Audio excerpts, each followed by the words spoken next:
انڈے ابالنے والا پانی اگر بچے کو پلا دیں تو رات کو آنکھوں پر تیل لگا کر سونے سے اچانک چکر آنا شروع ہو جائیں تو فوراً چلتے ہوئے کبھی روٹی مت کھانا، ورنہ آپ کا۔ نحمدہ و نصلی علی رسولہ الکریم، اما بعد، بسم اللہ الرحمن الرحیم۔ السلام علیکم ورحمۃ اللہ وبرکاتہ۔ سنہری باتیں، حکمت کی باتیں، دانائی کی باتیں۔ محترم ناظرین، جولوں کا خاصہ ہے کہ جب انسان کی موت قریب ہوتی ہے تو وہ اس سے بھاگ جاتی ہے۔ بالوں کو اکھاڑنے کے بعد سرکہ میں اسم پگول بھگو کر کئی بار لگانے سے اس مقام کے بالوں کی پیدائش بالکل رک جاتی ہے۔ سونے والے تکیے کو ہفتے میں ایک بار ضرور دھونا چاہیے، اس سے آپ کے بال بہت ہی مضبوط رہتے ہیں۔ خوشی اور سر درد دونوں غذا کو ہضم کرتے ہیں اور معدے کی قوت ہاضمہ کو تیز کرنے میں مدد دیتے ہیں۔ اس کے برخلاف غم و فکر سے قوت ہاضمہ کمزور ہو جاتی ہے۔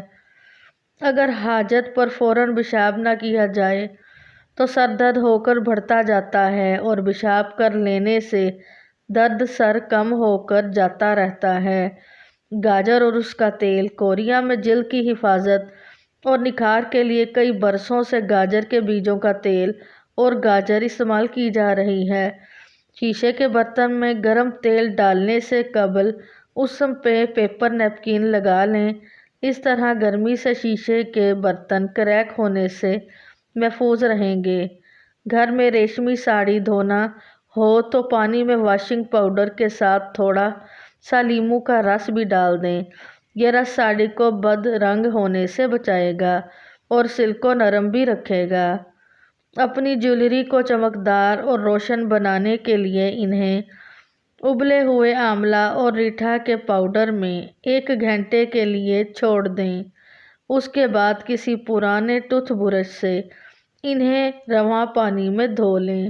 سر درد اور کھچاؤ کی تکلیف سے نجات کے لیے آپ زیادہ سے زیادہ مچھلی کھائیں، کیونکہ مچھلی کے تیل میں درد سے نجات دینے کی صلاحیت ہوتی ہے۔ اس کے علاوہ ادرک کا استعمال بھی درد میں فائدہ مند رہتا ہے۔ جس بچے کے پیدا ہوتے ہی سر پر گھنے بال ہوتے ہیں اس کے دانت جلدی باہر آ جاتے ہیں۔ جو بچہ گرتا زیادہ ہے، ایسا بچہ بڑا ہو کر چالاک، ہوشیار اور سمجھدار بنتا ہے۔ جو بچہ بچپن میں گلا پھاڑ پھاڑ کر روتا ہے، ایسا بچہ بڑا ہو کر ہنستا بہت زیادہ ہے۔ جو بچہ اپنے دائیں آنکھ بند کر کے رو رہا ہو تو سمجھ جائیں اس کو قبض کی شدید شکایت ہے۔ جو بچہ اپنے پاؤں کے انگوٹھے کو چوس رہا ہو تو سمجھ جاؤ اس کا موڈ بہت اچھا ہے۔ جو بچہ اپنے ہاتھوں کے انگوٹھے کو چوسے تو ایسا بچہ بڑا ہو کے ذہین بنتا ہے۔ جو بچہ مٹی اور پتھر زیادہ کھاتا ہے، ایسا بچہ بڑا ہو کے خاموش اور شرمیلا بنتا ہے۔ جو بچہ اپنے دائیں ہاتھ کی مٹھی بند کرے تو سمجھ جاؤ بچے کو شدید قسم کی بھوک لگی ہوئی ہے۔ بچہ ہاتھ پاؤں مارنا شروع کرے تو سمجھ جاؤ اس کے پیٹ میں شدید درد ہو رہا ہے۔ بچہ ہاتھوں کو گھمانا شروع کرے تو سمجھ جاؤ وہ انجان لوگوں میں گھبرا رہا ہے۔ بچہ اپنے پاؤں کی انگلیوں کو زیادہ ہلا رہا ہو تو سمجھ جاؤ وہ ماں کو تلاش کر رہا ہے۔ بچہ اپنے دائیں کان کو پکڑ کر رو رہا ہو تو سمجھ جاؤ بچے کو پانی کی شدید پیاس لگی ہے۔ بچہ روتے وقت منہ سے لباب نکالے تو سمجھ جاؤ ایسا بچہ بڑا ہو کر صحت مند اور طاقتور ہوگا۔ جو بچہ اپنی زبان کو باہر نکال کر ناک کو لگائے، ایسا بچہ بڑا ہو کر شدید غصے والی طبیعت کا بنتا ہے۔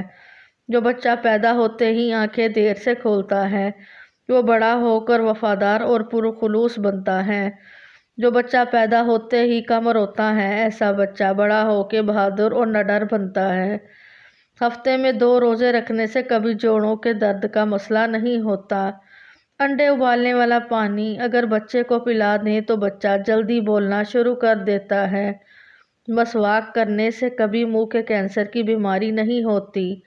رات کو آنکھوں پر تیل لگا کر سونے سے صبح آنکھ جلدی کھل جاتی ہے۔